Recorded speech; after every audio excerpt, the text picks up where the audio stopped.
They had just heard the angry man say something similar and wanted to repeat it to make themselves feel better. I tried to ignore it, but it kept going on and on.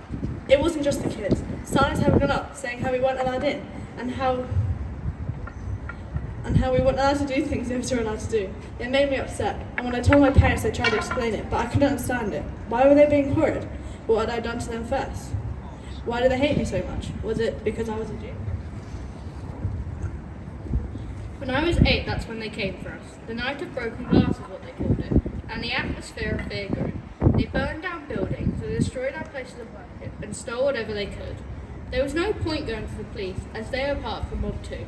My father was a lawyer and one of the most important people in the town, but even he said it was hopeless to fight against his new laws. My mother was one of the first female doctors in the country, but she was no longer allowed to work anymore. We had nowhere to go and no one to help us. Before, my parents had tried to shield all the bad things from me as much as possible, but now this was no longer possible. A few days later, my father was arrested because his name appeared on the list. I never saw him again. What had he done to them first? Why did they hate him so much? Was it because he was a Jew? When I was 9, my mother said I must go to England and I must go on my own. She told me that I could only take one suitcase and that she would meet me over there when she could. When I arrived at the station, there were thousands of other children in the same situation as me. With tears in our eyes, I said goodbye to my mother.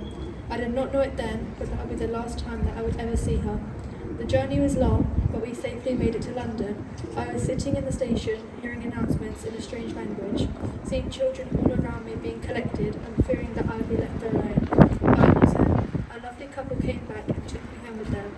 Their own daughters became my best friends. For a while I was safe and received letters and gifts from my mother back home, and even the occasional telephone call.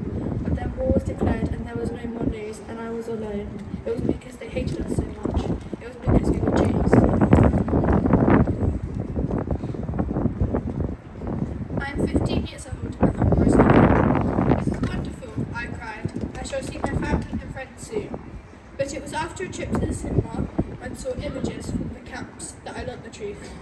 That nobody in my family had survived. I thought there was no hope, and it was because we were Jews. But now I'm older and wiser, I have seen what happens when hatred is left unchecked, and I can make sure it can never happen again. Thanks to the kindness of strangers willing to help their neighbours, I survived, and I can help others too.